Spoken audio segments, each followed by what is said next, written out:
Good afternoon, and thank you very much for braving this very, very rainy day. I guess after the kind of winter we've had, we should expect this, so I really appreciate you coming out today. I'm Erin Mahan. I'm the OSD Chief Historian, and it's a pleasure to welcome you to launch the publication of Adapting to Flexible Response, the second volume in our Defense Acquisition series. Before we begin, I do want to ask everyone to please hide their badges and any form of identification because we are videotaping this discussion, so we don't want the IDs captured on camera. I'd first like to express my gratitude to NDU and the Eisenhower School for allowing us to hold this event here today. We're fortunate to have a highly respected professor from the Eisenhower School, Dr. Linda Brandt, to join the panel. I also want to thank our esteemed guest, the Honorable Harold Brown, one of the most important decision makers in weapons, R&D, and procurement in the 1960s. We thank him for coming here today to share his experiences and perspectives on that critical period in acquisition history. And of course, none of us would be here without the hard work of Dr. Walter Poole, the author of Adapting to Flexible Response. I also want to single out Dr. Glenn Asner, the Acquisition History Series editor, who deserves special recognition for his work on this volume. In addition to serving as the general editor of the Defense Acquisition History Series, Dr. Asner oversees our publications program, and he will moderate the panel today. So I'll turn over the floor to Dr. Asner now. Thank you again. Thank you. Thank you all for coming today. I know the weather was absolutely terrible, and I want you to know that the talk today will be video recorded, and you'll be able to reference back to it whenever you need it. It will be posted to the OSD Historical Office website. I want to second Dr. Mahan's expression of gratitude to NDU, the Eisenhower School, Secretary Brown, Professor Brandt, Dr. Poole, and all of you for coming here today. I also want to thank Scott Mann of CSIS and the staff of the OSD Historical Office Applied History Program for helping to coordinate the event. As Dr. Mahan mentioned, I'm the general editor of the Defense Acquisition History Series, which is aimed at documenting changes in acquisition policies, organizations, and programs, and capturing in one place the triumphs, failures, and lessons learned of major weapons programs from 1945 to 2001. With the publication of Dr. Poole's volume, we've now completed 2 of the 5 planned volumes in the acquisition series. The next volume is being written, this is volume 5, we're skipping a few for a while, by Dr. Philip Scheinman, and that should be out within the next 2 years. Please visit our website, which I've mentioned already. It's history.defense.gov for more information on the OSD history program and to access PDFs of all of our acquisition publications. Today's discussion will begin with commentary by our speakers. I've asked each to prepare remarks of varying lengths on Dr. Poole's book and the topic of acquisition in the 1960s, with Secretary Brown focusing his remarks on his experience serving as Director of Defense Research Engineering and Secretary of the Air Force under Robert McNamara. Before I introduce our first speaker, I'd like to request that you hold your questions until all 3 speakers have completed their remarks. Dr. Poole will speak first, followed by Secretary Brown, and then Professor Brandt will be our final speaker. I'll introduce each one individually. Dr. Walter Poole worked for the Joint Chiefs of Staff History Division for 30 years, retiring as Chief of the Histories Branch in December 2000. As a JCS historian, Dr. Poole wrote 5 volumes in the history of the Joint Chiefs of Staff series, including the Joint Chiefs and National Policy volumes on the years 1961 to 1964 and 1965 to 1968, which are particularly relevant to the discussion today. He's currently writing a history for the OSD Historical Office on the Office of the Secretary of Defense during the Nixon and Ford administrations. Dr. Poole will kick off our event with a brief presentation that that will touch upon some of the major themes in his book, Adapting to Flexible Response. All right. Does my voice carry? Can everybody hear me? Okay. I want to just describe a few of the most important issues that come up in this volume. Looking at acquisitions in the 1960s raises questions about how well and how quickly weapon systems can be developed and adapted to support national security strategy. Now, the Eisenhower administration in the 1950s relied on a strategy that placed main but not sole reliance on nuclear weapons, which meant that the Air Force became the favored service and also very much favored in the budget. And its major weapons were tailored for nuclear war. For example, the F-105, a mainstay at the time of the Tactical Air Command, was optimized for low-level delivery of nuclear weapons on a European battlefield. Now, but very quickly in 1961, the Kennedy administration made a major change in strategy over to flexible response that was intended to cover a wide range of contingencies from guerrilla warfare all the way up to nuclear war. But as it turned out, 4 years were not enough to reorient and re-equip the services, the Air Force most of all. Because in 1965, when Rolling Thunder, the air campaign against North Vietnam began, the F-105 was a primary instrument in it, and the F-105 frequently lacked the avionics necessary to strike these particular targets, bridges and so forth. And a good, or at least a much improved avionics system that made the delivery much better, Thunderstick II, was not available for the F-105 until 1972. The best answer for delivering precision targeting lay in laser-guided bombs. The first generation was developed in a remarkably quick time. The genesis was 1965. The first deployment was in 1968. And here I can use a quotation by Dr. Harold Brown, who was then Secretary of the Air Force, who sent a note to his subordinates saying, "This is one of the best things we've done in years. Don't let it slip through the cracks." It did not slip through the cracks, certainly, but complications nonetheless arose. Delivering the first generation of smart bombs required both a strike aircraft and an illuminator or designator aircraft that had to keep circling the target until impact. And the danger to that second aircraft was such that the first generation of smart bombs really could not be used against well-defended targets in North Vietnam.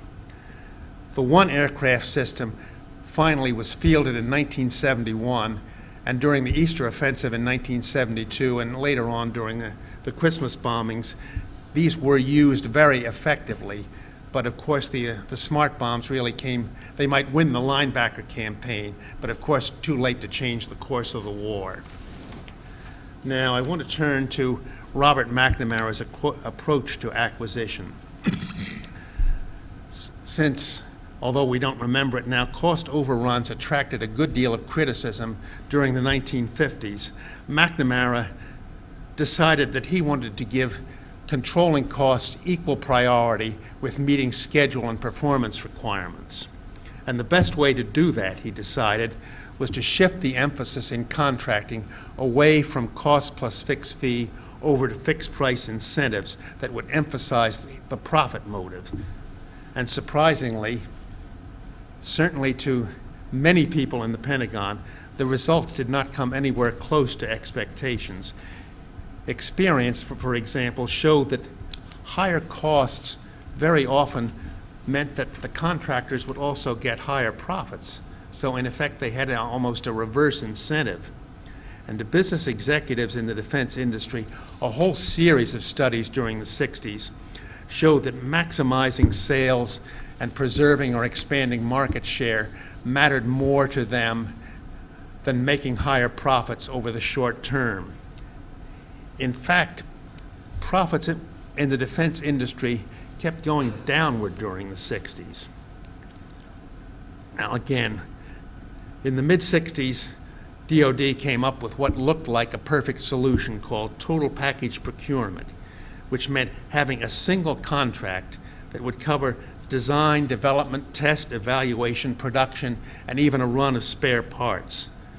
The creator of Total Packaging was Secretary of the Air Force Robert Charles, who previously had been an executive at McDonnell Aircraft, and he conceived Total Packaging in order to deal with what he called iceberg procurement, used by the contractors to conceal the true costs at the start of a program. Yet the results fell well below expectations, spectacularly so with the Lockheed C-5A supercargo transport. A principal reason was that contractors, as it turned out, could not estimate costs with sufficient accuracy at the outset, and also that political considerations, which mainly meant saving jobs, prevented the government from enforcing the terms of the contract. Robert Charles said, when this was being debated within the Air Force, Robert Charles sold the program by saying, well, by golly, if Lockheed does not fulfill the terms, I'm going to meet them on the courthouse steps. Of course, the terms were not being fulfilled. There was a large overrun, but there never was any kind of courthouse confrontation. Instead, Lockheed got a loan guarantee, and the Air Force got its C-5A, which in the end was, of course, we all know, was a very good aircraft, but $2 billion plus over the original goal. Now, I should add that the frequent overruns in fixed-price incentive contracts actually provide Robert McNamara with a defense against charges that were made against him, that he kept focusing on programs that were really lower risk. If he really had been focusing on lower risk programs, I think fixed price incentives would have worked a great deal better than they did. Instead, there were these unanticipated unknowns that compelled changes that often made the fixed price targets really unattainable, and even worse in that sense, made incentives irrelevant. They simply didn't matter. Theoretically, DoD had an answer in the directive that it put out, creating an formal acquisition cycle that consisted of three phases: concept formulation, contract definition, development. And a main point was that before moving from concept formulation forward to contract definition, the contractor would have to submit what was called a technical development plan that anticipated problems and proposed solutions to them. And the DoD had to approve the technical development plan before that the weapon system could move forward into the next phase. In practice, as has happened both then and in later decades, obstacles that were never foreseen in the technical development plan, again, kept scrambling these phases, putting cost, schedule, performance, at least 2 out of 3 out of reach. And additionally, McNamara's efforts to impose centralization and systems analysis upon the services created constant frictions all through his tenure. It was our Ronald Fox, our very valuable advisor who served both in the Air Force and later at Harvard Business School, who gave me a wonderful quotation that one Air Force general said to civilians, look, our program is cost effective no matter what it costs. Now, McNamara intended the F-111 aircraft to showcase several of his goals. It was supposed to break down service parochialism by requiring the Air Force and Navy to buy in large quantities what would be basically the same aircraft, and beyond that, it would incorporate the innovative swing wing, which would prove that commonality would be consistent with both superior performance and reduced cost. The outcome fell well short of that. By overruling at the start the Source Selection Board and choosing General Dynamics over Boeing, McNamara alienated senior Air Force officers who were practically in love with Boeing.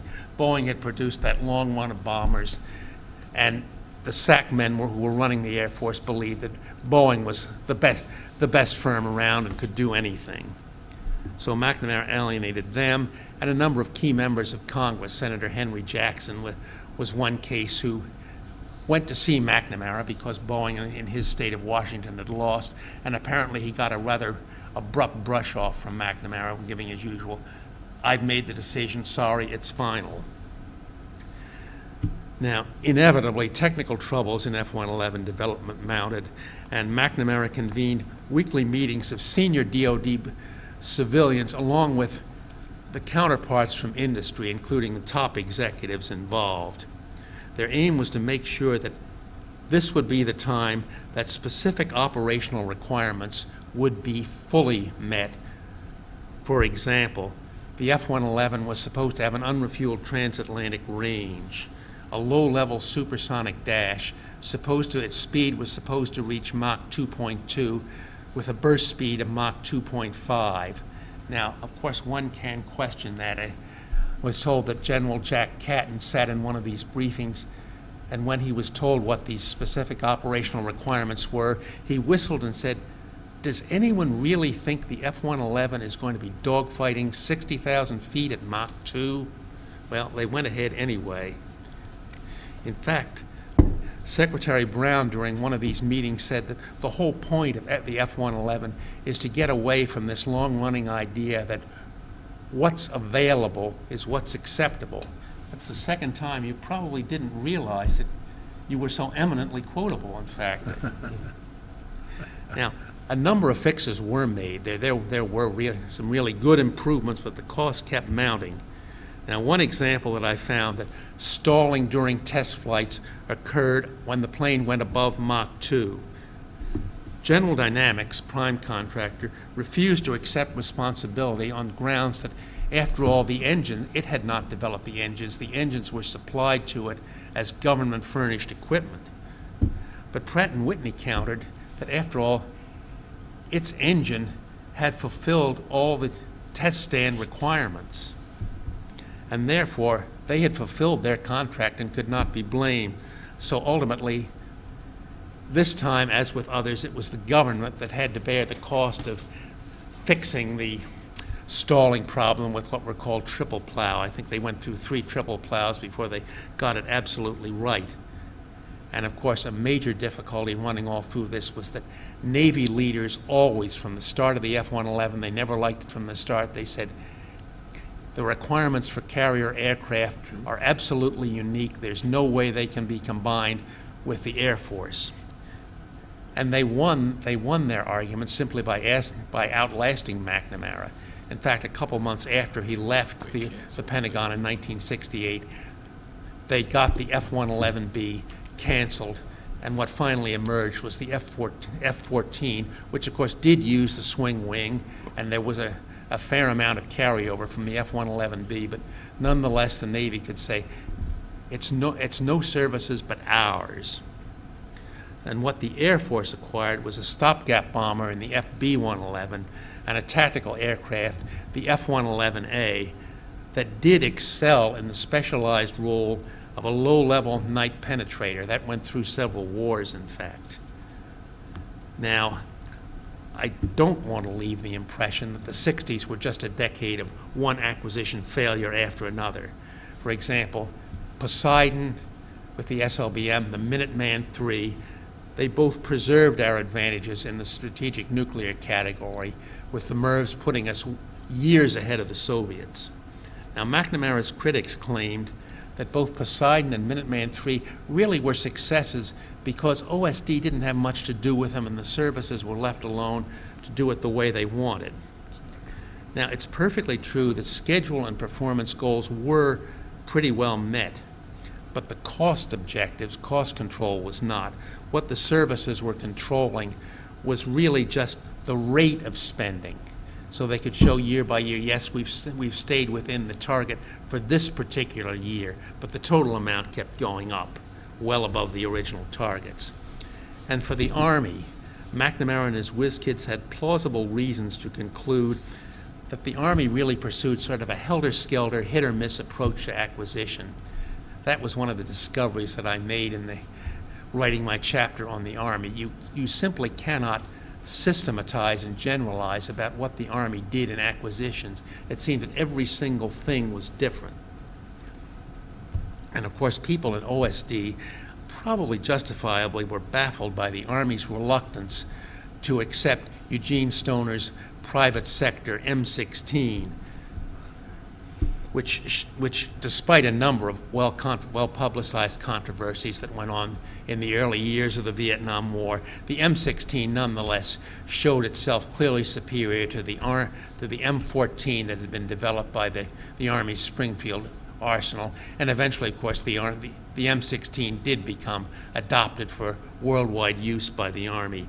And the Army could claim that, yes, it fielded a whole family of helicopters, both utility, observation, attack, but OSD could claim that it was pressure from them that moved the Army to develop a well-articulated doctrine of air mobility. Now, I want to conclude by offering a mixed verdict. There were a fair number of successes, but there were even attached to those successes, there were some inevitable limitations. McNamara quite rightly described the Titan III space launch vehicle as being the best managed program in DoD.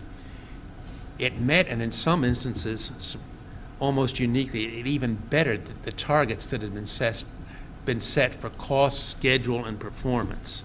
And here, fixed price incentives did work very well because development pretty consistently followed a conservative course.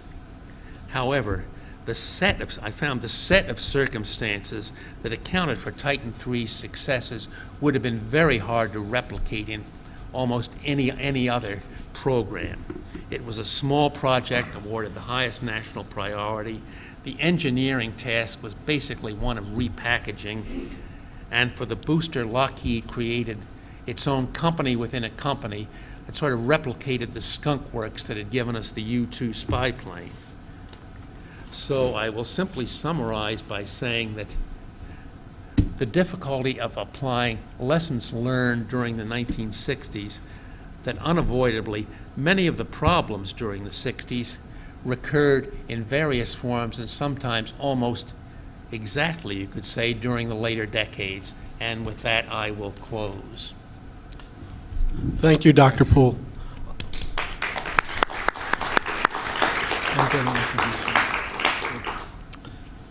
The Honorable Harold Brown has been an advisor to senior defense officials, or has been himself a senior defense official for about 6 decades now. He's best known for the 4 years he served as Secretary of Defense under President Jimmy Carter. He was also deeply involved in research and development and weapons acquisition throughout the 1960s for just about all of the Kennedy and Johnson administrations. Between 1969 and 1976, he was the president of the California Institute of Technology, and he also continued to serve the government as a negotiator to the strategic arms limitation talks. He continues to share his knowledge and experience today with defense leaders as a member of the Defense Policy Board and as a trustee of the Center for Strategic and International Study. Secretary Brown, thank you for coming today. Thank you for inviting me. I'm delighted to be here. I want to congratulate Dr. Poole on his volume on defense acquisition, and say that having looked through it, I agree with pretty much everything he says in it, and also with what he said today. I'd like to talk today not only about some items that are in the volume under discussion, but also what I've learned from my own experience over these many decades dealing with defense matters, national security matters, and specifically procurement matters. During the last couple of decades, I've thought that development and procurement have become more dysfunctional, more complicated rather than streamlined by 2 wars. I continue to believe that it has worsened, but this volume reminds me how far from ideal it was during the 1960s when I first served in the Defense Department. I'll try to revisit some of these events, set them in a longer-range history of subsequent 4 decades, and draw some lessons. As Dr. Poole made clear, one characteristic of the 60s was frequent failure to meet demanding specifications, often overly demanding specs. And as a result, both the time to produce a product and the cost of that process and of the product ballooned far beyond what would have been the optimum trade-off between those and performance. So there were repeated delays and stretch-outs, and some of the examples have been mentioned. F-111, C-5, there's also the Mark 48 torpedo. And those were more often than not complicated by dysfunctional contractual arrangements. And those issues have remained.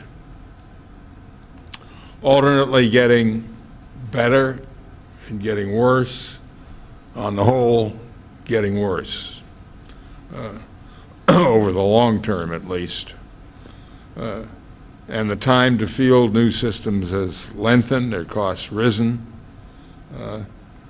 But of course, it's not only those matters that have gotten more dysfunctional in defense development and procurement, nor has government, nor are those unique observations to make about the processes of government. It's not just in defense development and procurement, and it's not only in defense. Still, I would say that Bob McNamara's leadership of the Defense Department through 1965 was better rather than worse than had gone before. During the 1950s, as Dr. Poole pointed out, at least during the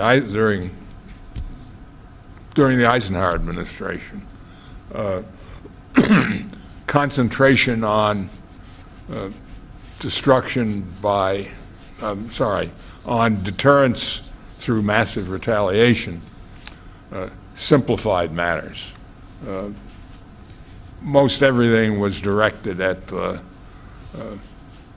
strategic nuclear posture and the corresponding weapons systems. And the organization of the Defense Department was such that there was not by statute strong direction from the top. The program decisions, to the degree that they weren't made entirely in each service, were made largely by the then comptroller of the Defense Department, Wilfred McNeil, who mostly operated out of his hat, essentially, and at the last minute would decide how much money each program would get. By the time that the Kennedy administration took office, the projections provided by the various services for future expenditures really were off the charts and could not possibly be funded. And that was actually made worse by the Kennedy administration decision that we would no longer rely solely on nuclear deterrence, but would instead also build up conventional forces for a possible, in order to reinforce nuclear deterrence. Kennedy, influenced to a substantial degree by the views of Maxwell Taylor, and also encouraged to do so by a Khrushchev speech that said that the Soviets were going to institute revolutions from below in all across the developing world, started a revision of the national security doctrine that would rely much more on conventional force as an addition to and a reinforcement of deterrence of the Soviets. So that was part of the background. McNamara came in and said, we're going to run this in a much more rational way, the way he felt the strategic bombing campaign of which he was one of the devisers during World War II was run, and the way that American industry presumably also ran.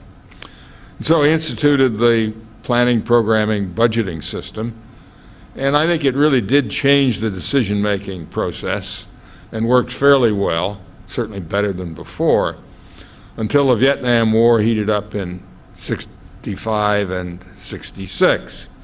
And at that point, the planning, programming, budgeting process largely became a facade for improvisation. And the decision made by President Johnson not to raise taxes to pay for the war encouraged underestimates of costs and last-minute revisions.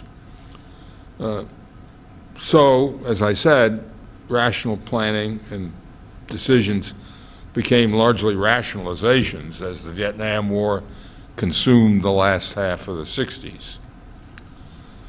So things weren't so great even late 1960s, and Dr. Poole has given some examples of that. But McNamara did institute a degree of rational planning and civilian direction from the Office of Secretary of Defense, and was really a reality that had been absent before. And the Defense Department under McNamara implemented it, programming and budgeting, planning, programming, budgeting, not only in material acquisition, but in personnel training and so forth. That's beyond the scope of this discussion. And the trend beyond swings back and forth in degree of detailed direction from OSD was toward greater centralized decision-making, and on the average, that has continued. And the systems worked reasonably well after the Vietnam War began to wind down. Through the end of the 70s and beyond, whenever secretaries of defense chose to use it. I mean, for example, Mel Laird, although he abolished the program analysis and evaluation section in the Office of Secretary of Defense, later reinstituted something of the same sort when he realized its value. And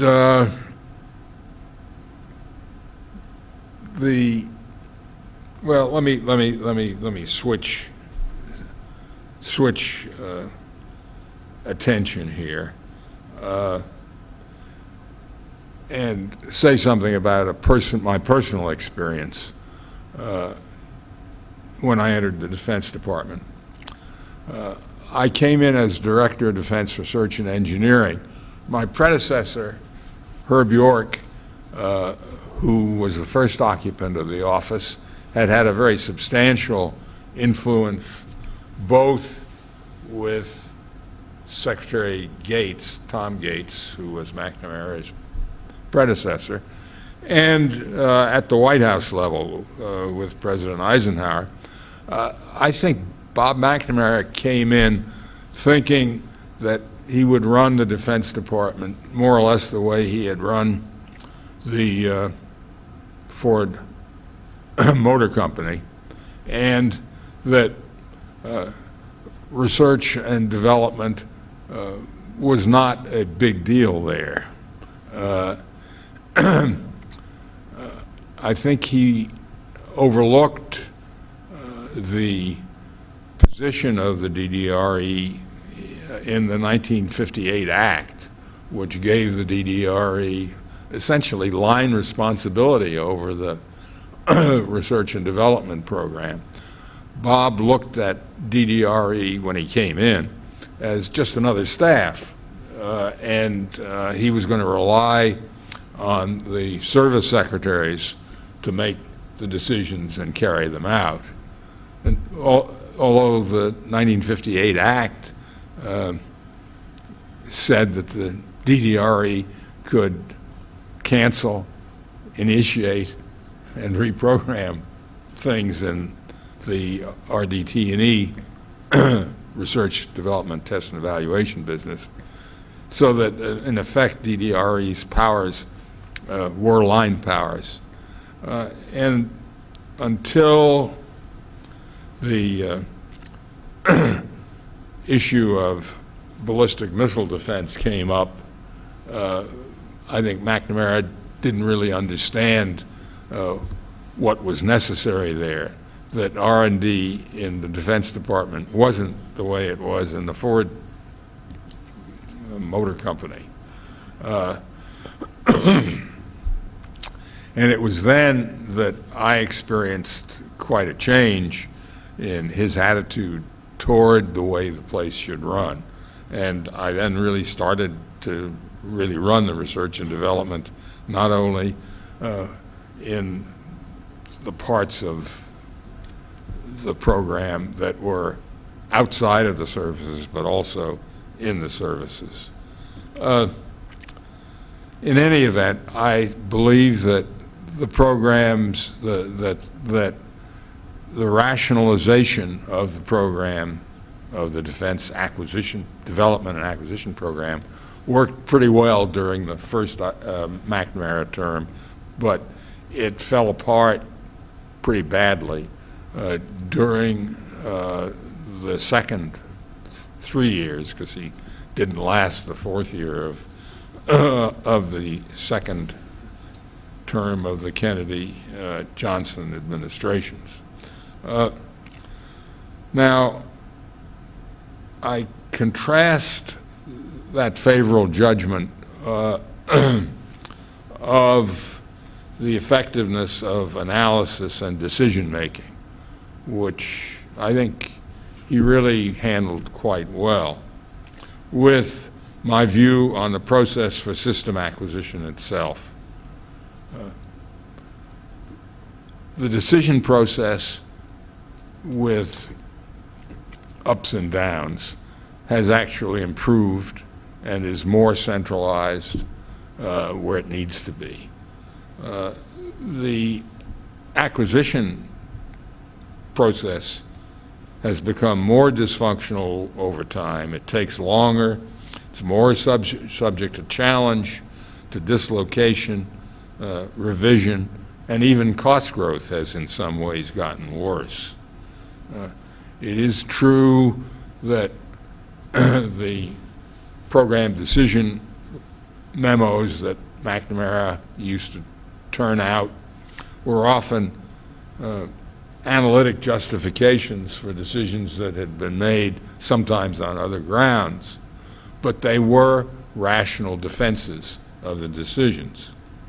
Now, that's a lot harder to even pretend to, because there's a lack of an existential threat which encourages parochial interests. And to take even within the Defense Department, but also in the nation at large. To take an example, the House Armed Services Committee has twice as many members on it as it had in the 1960s, and that is no accident. They're there in what they say, and perhaps even in their minds, because the nation needs better representation and more control over defense, but in fact they're there to represent the contractors in their districts in too many cases. And the contractors have also learned you need to have plants in as many districts as possible, not to make things more efficient because they make it less efficient, but to make sure that you will be well represented in the halls of Congress. You know, the framers of the Constitution, by deliberate choice, did not set up the most efficient form of government. They were much more worried about tyranny than they were about inefficiency. And that generally has served the U.S. well, but not in this particular instance. To come back to my tale, decisions on what to develop and to buy became much better during the McNamara years. But the contracting process had mixed results, as Dr. Poole has indicated during the 1960s. Total package procurement was in principle a good idea, but success depends on having good confidence in the ability to meet on schedule of performance requirements. And that's a lot harder in aerospace or other advanced technologies than it was in the automobile business. It also depends on not changing the quantity or performance requirements during the course of the program. And that criterion was usually not met, sometimes because the Defense Department changed its buy or its schedule, or its, even more often, the performance requirements during the development process. And that latter deviation was not discouraged by the contractors because it got them off the hook with respect to time and performance. So almost never was the criterion of not changing quantity or performance during the course of the program met, the requirements having been set to aspirational rather than feasible levels, as was pointed out in one instance by Dr. Poole. And when the costs escalated, the size of the buy was reduced, creating a vicious circle often. So in subsequent years, fixed price incentive fee, and so forth were all tried. Nothing worked well on systems with challenging performance requirements. And looking forward to the time when I was Secretary of Defense, I tried to use evolution of existing systems. I'm sorry, I'm speaking now really of my time in the Defense Department. But again, as Secretary of Defense. For example, I tried to keep Minuteman modernized by making small changes. I put a new gun on the M60 tank. It took me some trouble. It was some trouble because it was a German manufactured gun, and the gun was being made in the Waterford Arsenal, which was in the district of Sam Stratton, a senior member of the House Armed Services Committee. I encouraged the Titan III development, which has been referred to. And I also, however, pushed a few game changers: stealth, precision-guided munitions, the global positioning system. I must admit I violated my own criteria with the MX system That decision was driven partly by the B-1 cancellation and concern about Soviet ICBMs. So I give myself mixed marks on the procurement business, and I think while I was Secretary of Defense, Bill Perry, then the Undersecretary for Research and Engineering, and his associates tried to improve the contracting process. That was mixed in terms of success, though it was a lot better than what happened afterwards. During my time as Air Force Secretary, I was still able to pursue some technology innovations, including a very low technology innovation, the AC-47, which was mounting a machine gun out the door of an ancient C-47 and using it for close air support in Vietnam. The laser-guided bombs, which Dr. Poole has mentioned. And it was interesting to see McNamara's practice of moving OSD staff people to service secretaries. First Vance, then me, then Paul Ignatius, in an attempt to replicate the line staff system that he was used to by putting in people who he really thought could serve as either his voice or his lieutenants, or in a more balanced way perhaps as genuine intermediaries, or between advocacy for their service and assuring that the wishes of the Secretary of Defense were understood and carried out. Maybe it worked for the three of us, although not perfectly. I don't think it's worked very well since. And as a result, an inevitable result, there's been a consistent flow of authority and detail to the Office of the Secretary of Defense and away from the military departments, which, as I've said in my own book, now can, not the military departments, but the service secretariats can be, should be abolished,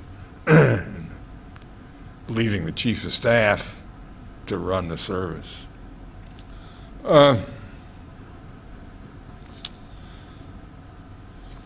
I've got a lot more written down here, but I don't think I want to bore you with it unless except in answer to questions. I will say a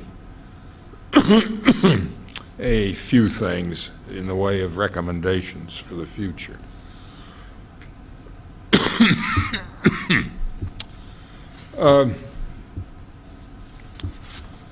Looking forward to the future in defense materiel acquisition, I think that short-term and long-term really need separate approaches. By short-term, I mean things that you're going to need within, say, 30 months. And long-term, things that may take 10 years before you, well, if you're lucky, 5 years, but more likely 10 years before you get the first one. Bob Gates was objecting strongly to the fact that he couldn't get reinforcement for armored personnel carriers because the services didn't want to think in terms of less than 10 years. And it's important that somebody does concentrate on the long-term requirements. But Bob Gates was right when he said that meant they weren't prepared to support the forces that are in combat. Fortunately, in the unified and specified commands, you have powerful players who are advocates for the immediate needs of the deployed forces. But getting the money out of the service budgets is not easy. And it's one thing to support forces in combat that need stuff within a few months. It's another thing if they're not in combat, and maybe you shouldn't push them so hard, push new things so hard. But quick reaction capabilities are important, and not only when you're in combat. When I was Director of Defense Research and Engineering, there was an emergency fund in the appropriations. It was, I think, $200 million a year, which of course is more like the equivalent of $2 billion a year now. And we used those to respond to strategic threats. For example, that funded the first generation of penetration aids for ballistic missiles in response to Soviet actions that seemed to be moving toward a ballistic missile defense system. I still believe in a procurement service rather than individual services. But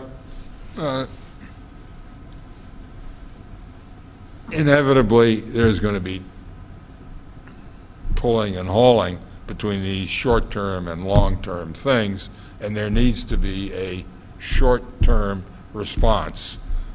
DARPA can respond quickly, although its real mission is far-out stuff. And unfortunately, congressional oversight in response to poor performance by the Defense Department sometimes, and in response with much less justification to the Defense Department awarding a contract to some other congressman's district. Those congressional interventions make this kind of flexibility harder and harder as time goes by. So let me conclude with a few more observations. I think we need to reduce the number of levels of decision-making, both within the DoD, that is by taking out this extra level of service secretaries, also within the Office of Secretary of Defense, where there has been a proliferation, as I point out in my own book, of assistant secretaries, deputy assistant secretaries, assistant deputy assistant secretaries, undersecretaries, deputy undersecretaries. There are just so many more levels. And that's very unfortunate because it doesn't smooth things, it interferes with them.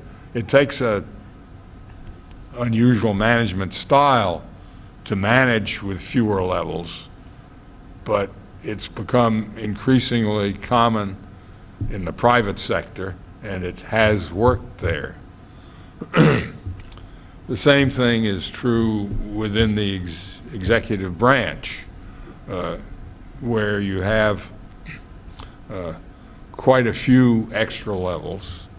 And it's also true outside the executive branch. The Congress, for example, which now has 3 levels dealing with budget committees, authorization committees, and appropriation committees. And in fact, each of those deals with defense budgets, but now you also have continuing resolutions for the first time this year, I guess, in 10 years, 6 years. they are not operating under a continuing resolution. They actually passed legislation. But for those former years when continuing resolutions applied, it really didn't matter what the president's budget went up saying, or what the authorization committees did, or what the the budget committee did, the authorization committee did, or the appropriation committee did. It was the continuing resolution that governed. In other words, extra steps for no good reason. Well, the Congress, however, has the responsibility for review and holding the executive branch accountable. As I said before, that's a constitutional matter, written not for efficiency, but to avoid arbitrariness and tyranny. The balance is far off, unfortunately. It's not right, not only in defense budgeting and especially in procurement, but throughout government. Why is this?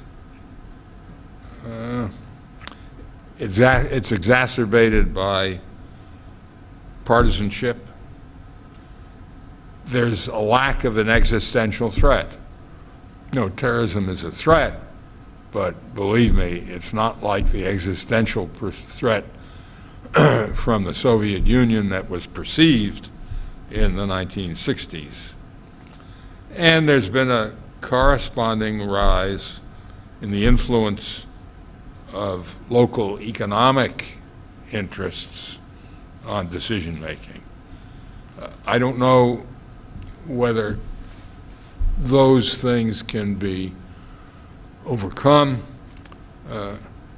I think the unfortunate paradox is that things will have to seem much more dangerous and in much worse shape before these processes are reversed. And of course, when you reverse them, there's no guarantee that what you get is going to be better rather than worse. With that, I will stop and pass on to the next person. Thank you, Secretary Brown. Dr. Linda Brandt is a distinguished professor of national security policy at the Eisenhower School. As chair of the Department of Acquisition, she's responsible for the Department of Defense's Senior Acquisition course. Professor Brandt has written and advised extensively on acquisition issues. She's participated on a number of Defense Science Board, CSIS, BENS, and Atlantic Council studies, and she's testified as an expert witness before Congress. Her work includes articles and studies on acquisition reform, streamlining, technology management and transfer, manufacturing productivity, and other acquisition and public policy-related subjects. She served as a senior advisor for the Defense Acquisition Performance Assessment Commission, which was a major study providing recommendations for Congress and the administration on acquisition. Dr. Brandt? Thank you. First of all, welcome to the Eisenhower School. I will say a word about Dr. Poole's book and the work of the Acquisition History Project as a preface. The real genesis for the project came from a now departed former student, Dr. Jim Edgar, who went on to be an SES in the Department of the Army, thought very much about acquisition, where it had come from, the context, what we were going through, and thought that a project like this would be something to, one, again, provide context for acquisition, to provide historical background, to make sure that people working in the field didn't think that every new issue was a new issue, every new problem was a new problem.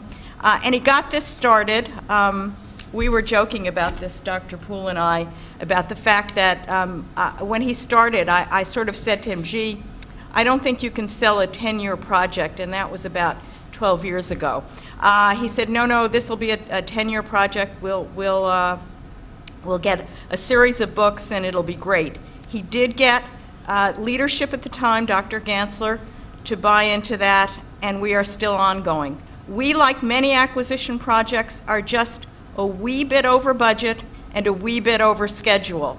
But our performance criteria have been met by this book, a very excellent book, and we will continue to provide excellent performance and excellent work. So again, much like the acquisition system, the products that are produced sometimes outweigh the difficulty of the birthing. Or as I always like to say, you know, when is a weapons system a successful weapons system? When it's in use. And we often forget that many were ugly in the birthing.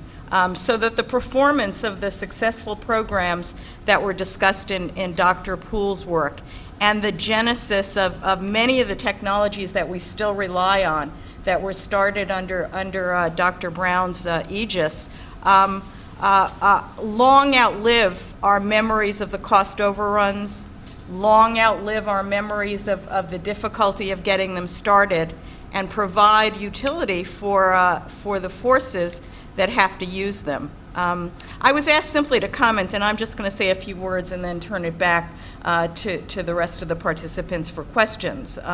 What are the major lessons? And when I went through the book, I was reminded that, again, I'll pick up where Dr. Brown started. We always talk to our students about the fact that the acquisition system has real issues and real problems, but part of those difficulties have to do that it fits into the framework of the American government. And the framework of the American government and the Constitution provides for overlapping and cross-cutting responsibilities and other kinds of things. It doesn't necessarily provide for efficiency, and because it is not designed for efficiency, you frequently have issues of cost, issues of schedule, issues of competence that come up. But at the end of the day, the department manages over time to provide really excellent systems. Again, I was reminded that some of the solutions that we think of as very modern started in the 60s, in the 50s, whatever. I wrote down the fixed price incentive fee contracting. If you think about where we are today in the department, better buying power 2.0, coming as better buying power 3, we talk about preference for fixed price. We talk about cost control. If you think about where we're going in that, we talk about incentives, providing incentives to contractors, providing incentives to the workforce. We talk about some of the issues of integrated logistics. We don't any longer talk about total package procurement, but we do talk about life cycle costs and a variety of other things. And each generation looks back and looks at its own issues and comes up with solutions that may not be individually any more successful at solving them, but are within the toolkit that we know how to do. And despite the fact that they look similar on paper, all of the circumstances change. And so the responsibility for any new generation coming in is to look behind and say, maybe it was better then. I'm not sure that it was. Maybe the memory thinks it was better then. How do we make it better today? What's persistent in the system that we can't change? And what can we do to make changes today? I got a list of questions to think about in terms of the commenting on this. What were the major lessons of acquisition in the 60s? Persistence, what to buy is very, there are three questions I always say that one ought to address in thinking about acquisition. What to buy, which is the hardest question, and also sometimes the most difficult to rationalize. How to buy, the process issues that we think about, the cost overruns and the schedules, and then how to pay for it, the budget issues. And that's a different circumstance when the budget is going up and a different circumstance when the budget is going down. We frequently have the luxury in this country of paying a great deal for the technologies we need, for the systems we need, for the utilization we need. We have the luxury going up and even going down. We're a very wealthy country. And so we're about to go into a circumstance where we're leaving a situation of war, we're leaving a situation of conflict, we're going into a situation of budget retrenchment, and we'll have to think about how to live through this period. Right now, at the same time that this is going on, there's testimony in Congress, I think in the House, talking about acquisition streamlining. What can we do to change the acquisition system? The current administration under Secretary Kendall is thinking about how do we ensure continued innovation in technology, continued innovation in a declining budget, and he's talking about, he hasn't come out with a policy yet, but what do we need to do to protect R&D? What do we need to do to get rapid prototypes? What do we need to do to keep something in the pipeline for the next generation, for the next folks that have to deal with the budget going up because of crisis or issue? Are we better prepared? I'm not sure. One of the things that this administration has had the luxury of is 8 years of a somewhat continuous presence in OSD. You might argue it's whether the structure is correct or whatever, but they've had fair continuity in acquisition, fair continuity of approaches, and we'll see what happens. They're concentrating on workforce issues as well. Part of the reason we're involved in this is because much of the acquisition workforce leadership comes through schools like this school in particular. So they're going to concentrate on what do we need to beef up the workforce? How do we ensure that we have capable people of doing this? How can we get some flexibility into the system in a declining budget? And how do we keep the pipelines open so that when we come out of the end of the budget downturn, we're going to be ready to react? Are they going to be any better prepared than previous generations? We're very fortunate in that we really do have capable people in the department, in the system, in industry who will react, but it's not going to be pretty. It hasn't been pretty in the past. I always say that if you want permanent employment in Washington, get into acquisition reform. I came to Washington in the 80s, and the first thing that somebody handed me was a set of the Carlucci initiatives. And I said, who's Carlucci? I came in from academia. And here I am, I don't want to say how many years later, you can do the math, still doing acquisition reform. One might posit that I haven't been very effective about it. The thing that I would say is that, again, the one thing that we sort of have learned is that you have to be persistent in the approach and the concentration on it, because the stuff we produce is really important and is worth having in the pipeline for the next generation of fighters. So we thank those that came before us.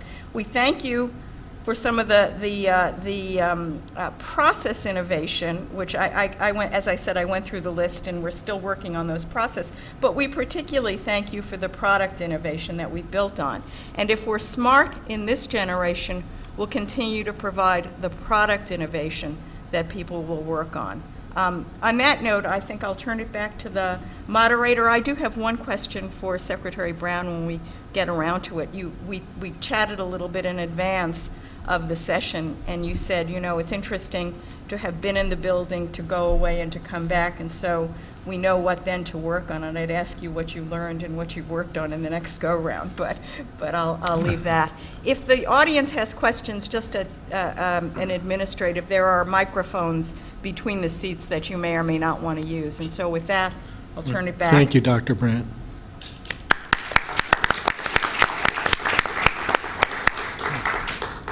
I'd like to turn it over to the audience, but I'd like Dr. Brandt, Secretary Brown, to answer Dr. Brandt's question before we go to the audience. But well, one thing that I came in with in the early 60s was a belief that technology is extremely important. It's not the only thing by any means in military capability. But if you are at a disadvantage technologically, you have a very steep hill to climb. And that informed my behavior as Secretary of Defense. Maybe it over-informed it. And I think you still have to put it very high up on the list of important things now. I'd say that, you know, a technical edge is still central for major conflicts. In counterinsurgency, which has preoccupied us in various ways recently, and I had hoped that it would go away, but it clearly isn't going to go away. It's important, but it's not the central factor, because political, organizational, and sensitivity to culture is.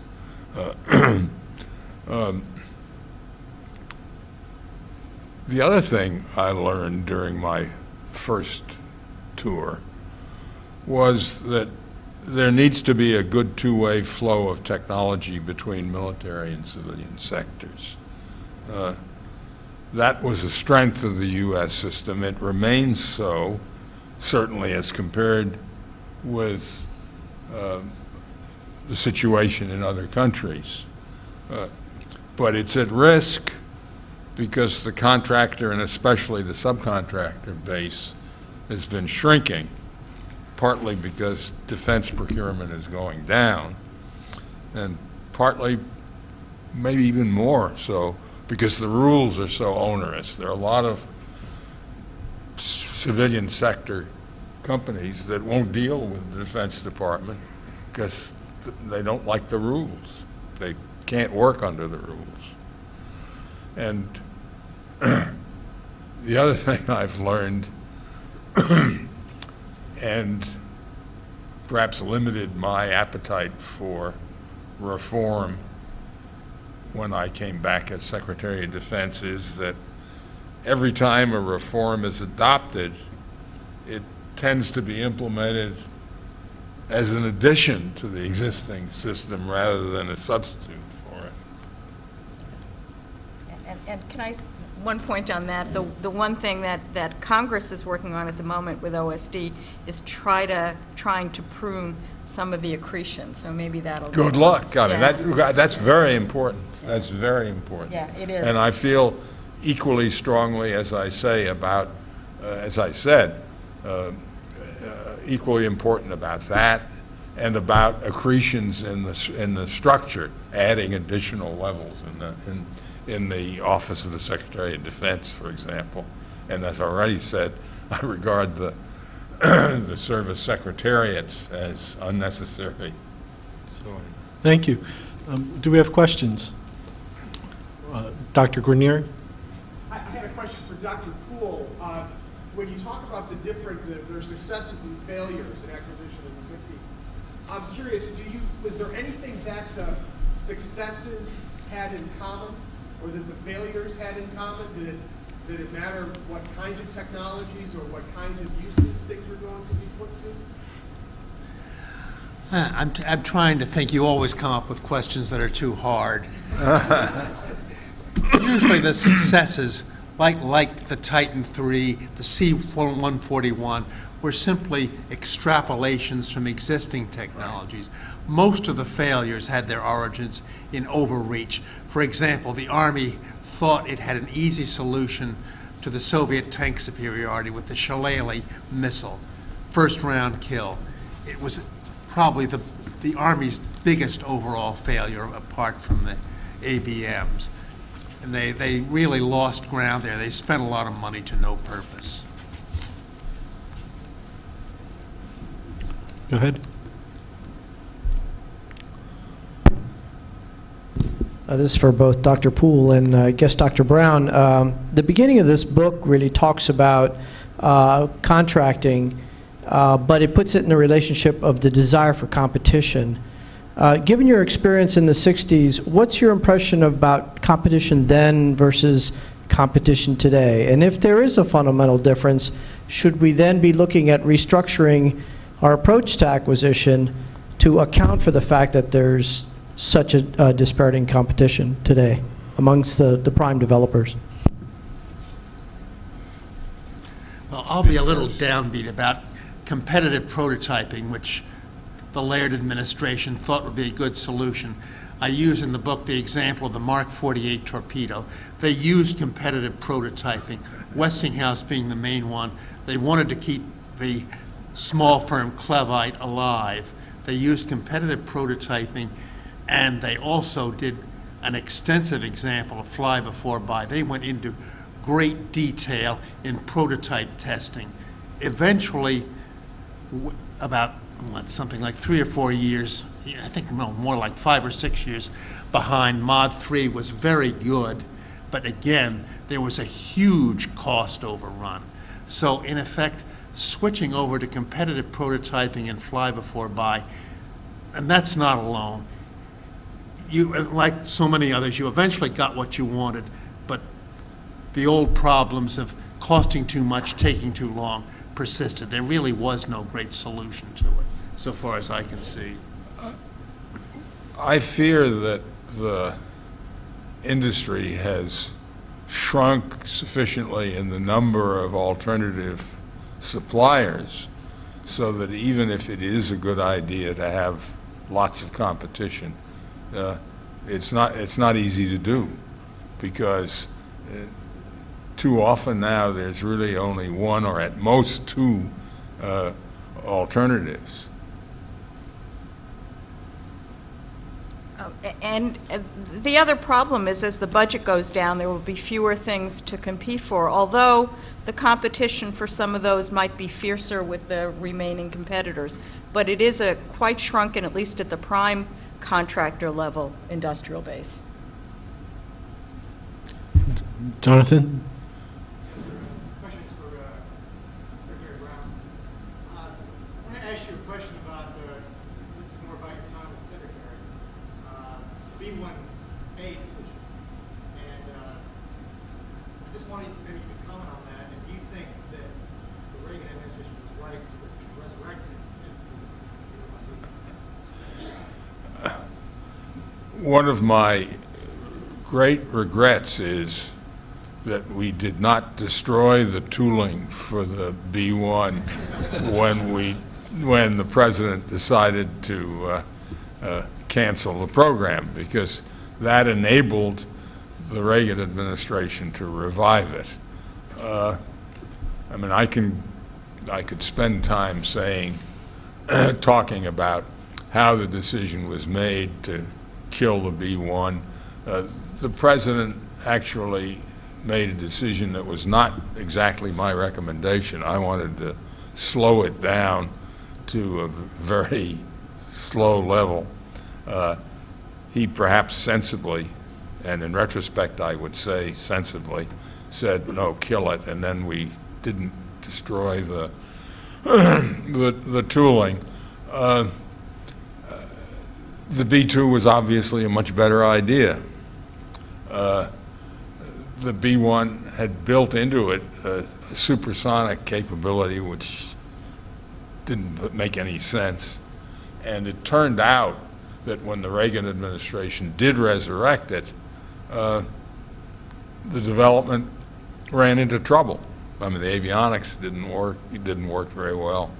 And I wouldn't say it's the worst system by far. It is not nearly the worst system that we ever deployed, but it hasn't contributed anything substantial, in my view, to our military capability. So it was good that it got killed. Oh, I should add, back in the early 60s, McNamara took the same approach when he canceled the B-70. He sent down an instruction, destroy all the tooling, otherwise the Air Force will somehow resurrect it. Well, the tooling was not all destroyed. The Air Force kept on with AMSA. And can I say one last thing about the B-1? It was a troubled program, but it was a program which at the time people applied all sorts of acquisition innovations towards. We were going to do heavy concurrency, we were going to put cost caps on it, we were going to have schedule caps, and all of those things resulted not necessarily in a very smooth program, although some could argue because the result was perhaps not what we needed anyway, maybe that was the right way to go, but it was one of those programs where we tried out a lot of stuff in the process area. Question to Secretary Brown regarding disruptive innovation or creative destruction. The literature in that field is the military doesn't do that very well, creative destruction during peacetime. During wartime, there's a threat of overall change. During peacetime, there's resistance because platform communities might become obsolete, organizations may get away, and so forth. So we tend to do sustaining innovation, the next fighter, the next tank, or whatever. There's three fundamental theories about how disruptive innovation supposedly comes into defense. One is that civilian leadership, when they're unhappy, that they actually force change. Example being Trevor Gardner in 1953 forcing the Air Force to make the ICBM a higher priority. Another theory is that it comes from within the service, struggle within the service, one faction gains power and changes. For example, the Marine Corps developing amphibious warfare doctrine in the 1930s. And the final one is inter-service competition, that forces services to change when if they don't change, they're going to lose prestige or budget. Example, this book, the Cheyenne attack helicopter, directing the Air Forces and prompting them to do the AX or the A-10 program. So my question for you is, from your experience, which of those forces, or maybe, or if there's other ones, drive services to really do that costly, destructive competition that's unpleasant, that causes very high costs internally for the service in terms of its culture? What forces them to change? It's very difficult for civilians to impose rapid change on the services because the civilians aren't there long enough, by and large. 4 years is a long time for a senior civilian official. And it has to be senior enough to make the change. It has to be a Secretary of Defense. Conceivably in the past, a service secretary could do it, or an assistant secretary if the service secretary supported that person. It's more often the result of external pressure. I mean, if you're getting shot at, you tend to reach out for new ideas. So I would say that external effect is perhaps most important. But of course, you don't have control over that. So which would you push? I mean, where would you seek it? Actually, within a service, you can get it, providing, and this may be where the civilian leadership can have its effect. If you can pick senior service people, if you can pick the chief of staff or the CNO, and pick somebody who's innovative, that may work that may be the best way to do it. And it won't happen naturally because within a service, the existing senior people have a lot to say about who's the next chief of service, and since they've been picked by the outgoing person, they tend to share his views. And by and large, this is true also in the civilian sector and the corporate sector. If you pick somebody like yourself, it's probably somebody not as good as you are.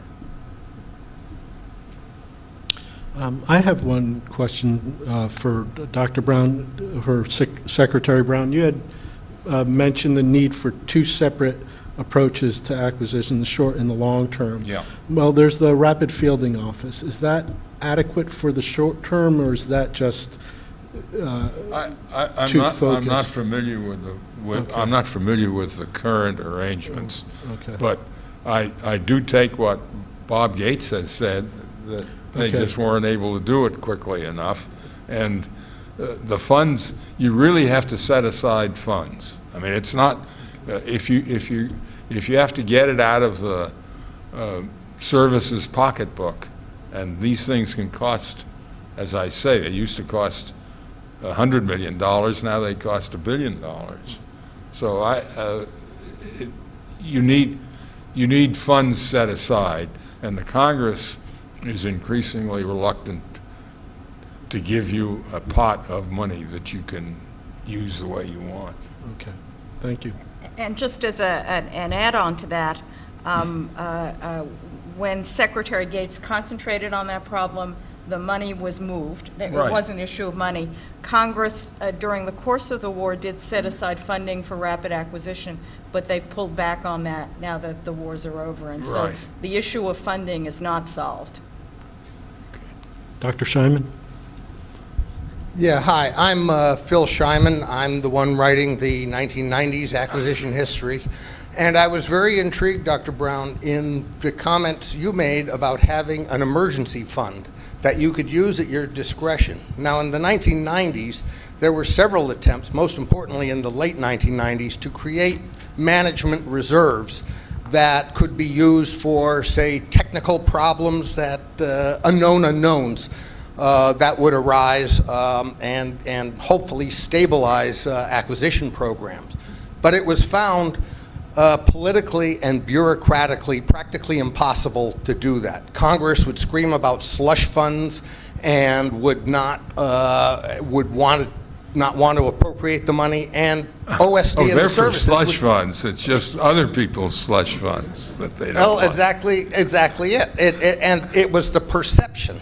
And furthermore, within DOD, the services and even OSD would grab the money as soon as someone's back was turned. And I'm curious, how did that experience work with you, and how did you avoid those kinds of problems? Well, it was, when I was Director of Defense Research and Engineering, there was this $150 million, $200 million fund, which only I could release, essentially. The Secretary of Defense could have overruled me, but nobody else could. And it was used for penetration aids, for example. And so that's how it worked. But that was an era of considerably more trust than now exists. I suppose that if you could give some examples of successes that could have been done or have been done, you might be able to persuade some congressmen. The difficulty is that not only was there more trust between the Congress and the executive branch, at least at the beginning of the in the 50s and early 60s, but there was more trust within the Congress. That is to say, members of Congress deferred to those of their to their leaders in particular areas. I mean, when George Mahon was chairman of the Defense Appropriations Subcommittee and of the full committee, what he said about defense, other members of Congress were willing to accept. Today, every member of Congress is an individual entrepreneur who is expert on everything because his constituents or funders tell him what to believe. Okay. I had Sure. a question for Dr. Brown. In the informal discussion beforehand, you made the comment that domestic politics distorts the acquisition process in the U.S., but in Europe, domestic politics determines it. If you could elaborate a little bit on that? Well, the U.S. is serious about the importance of its military capabilities. And that modulates or in some cases actually determines what we do and what Congress appropriates. In most European countries, in all of them to some degree, in all of them to a much greater degree than the U.S., it is a domestic constituent business. I mean, the most important thing in almost every case, in almost every country in Europe, and I guess probably even true in Russia, what's important is where are the jobs and who makes the profit.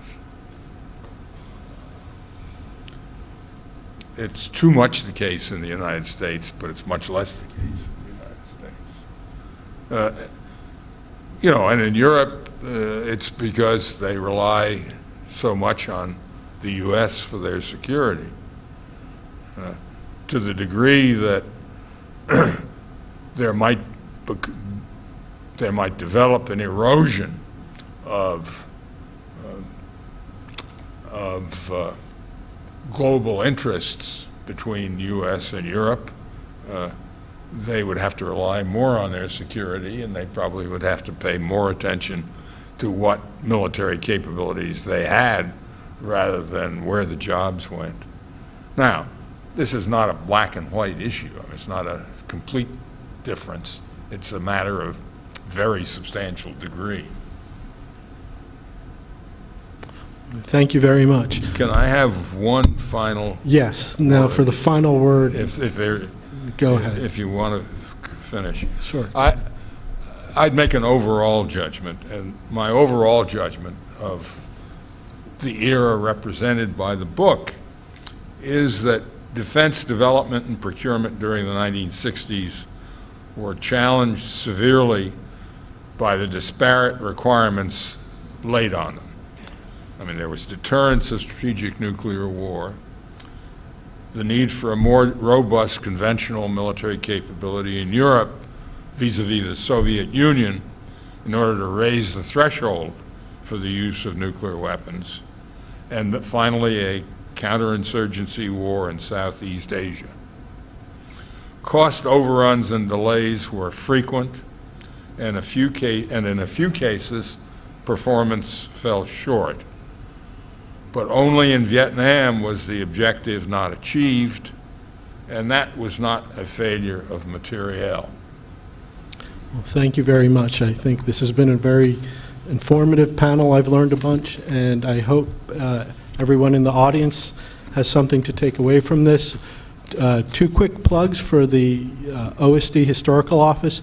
Ted Kiefer is working on the volume on Secretary Brown and his tenure in as Secretary of Defense, and that should be out in about 2 years, approximately. And I hope you come and check that out when it comes out. We have many books now on our website if you haven't visited in a while, so please do go to history.defense.gov. These full publications are there in PDF form, or we can send you a copy if you contact someone in the office. And again, I want to thank all of the members of the panel for coming and giving very informative talks.